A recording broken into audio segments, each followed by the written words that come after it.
There is no other greater feeling than seeing an old but gold friend visiting where you live. Of course, since both of the places we lived are both in different American countries, I shall say I'm proud that she came here and visited our second home, Canada. I've been inviting some of my other friends to the beautiful Maple Country, but I guess they're quite busy for now, and I know the time will come when we are going to be reunited again, soon. For now, one friend down, more to go. In this episode, we are exploring a little bit of Toronto, Niagara, and Ottawa on different days.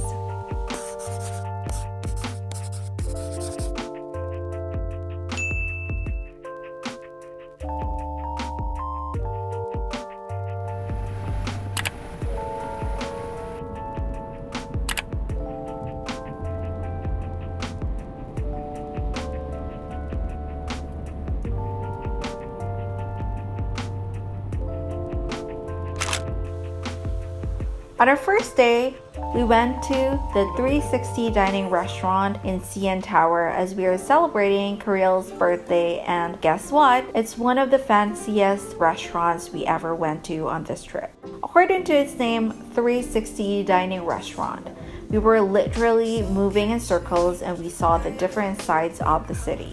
There are two things that would happen to you. Either you'll enjoy your dinner because of the fantastic views of the city lights, or you'll feel dizzy thinking about how your seat is moving 360. What's left of me?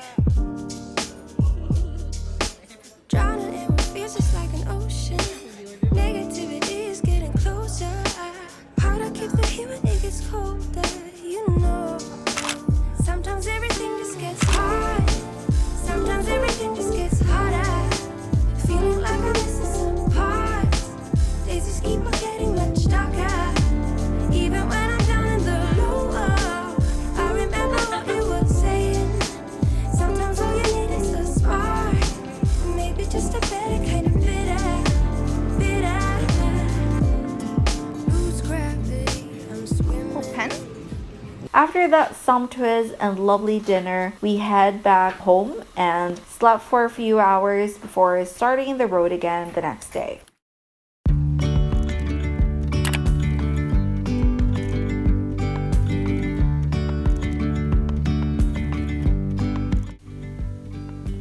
We are off to our first stop this trip, and that is Ottawa. Ottawa is the capital city of Canada. We can never go wrong with this city.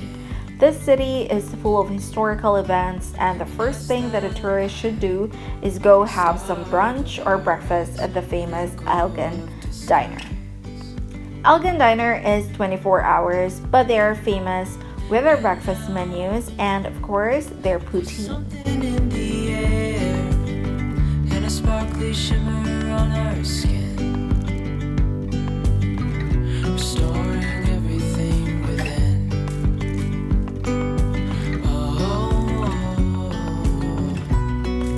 Dreamy, breezy.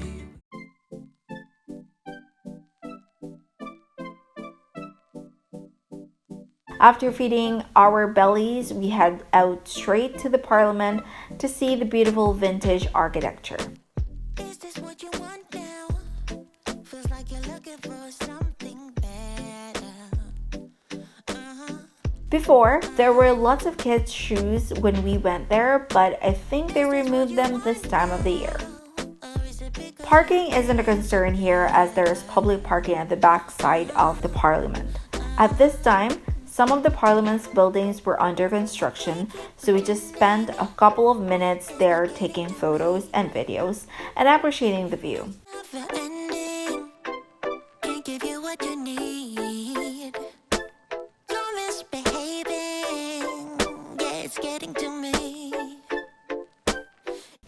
Afterwards, we headed out to this Instagrammable restaurant just a few blocks from the Parliament, which we went round and round to get a parking space, which is the Cocotte.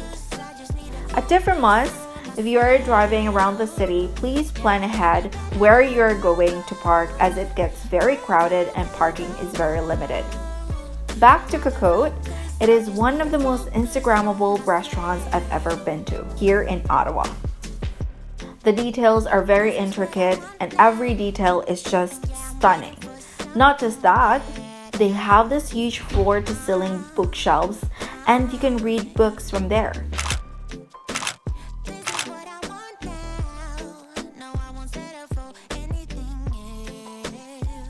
Their food is so amazing. I just didn't like the veggie pasta I chose. The bathroom, for the most part, is a dream for me. The black, white, and gold details, it's very aesthetic. One thing I enjoyed is so much was the illusion of a Polaroid photo too. Everything is so Instagrammable, approved by me, and that is it. We are now heading to Montreal. The last day was where the fun started. We were stranded in Portneuf, Quebec. We were supposed to arrive in Ottawa the night of March 9th, but we weren't able to because of the bustling wind and strong snow. Instead, we canceled our hotel reservation in Ottawa and randomly stayed in a motel in Portneuf. Although it's a little dangerous to drive while snowing, we have to drive slowly and cautiously. After a few hours, we finally had a stop in the city near Kingston, and finally, there's no snow. I think the only snowstorm only covers the Quebec province. A little rain in Ottawa, which is the border of the city of Ontario and Quebec province, and down south there's no rain at all. We enjoyed our lunch break at Swiss Chalet, and we continued our journey to Niagara Falls. You know what's even more weird? In Niagara Falls, it's so windy and it's so snowy. We've been into 4 different interesting seasons in just one day.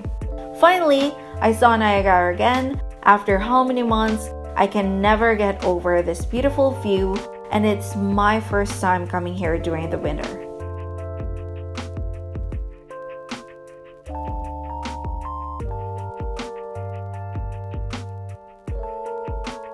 And we went to our last reservation of this trip, which is Casa Loma. I've been to Toronto many times, but this is the first time visiting this castle. Welcome to Casa Loma. Though it's already dark inside because we arrived there at 9:45 p.m. Thank you so much for still accepting us last minute, Casa Loma. You can still see the beauty of the castle and its detailed architecture. It was so lovely, very vintage, very me. The dinner was one of our favorites too. The servings are just right for the price and the ambience was the best. I would love to go back here again soon. And that is it for this trip. There is an in-between of this trip, and that is the Quebec province vlog in the next few days. And I hope you stay tuned for that. And thank you for watching.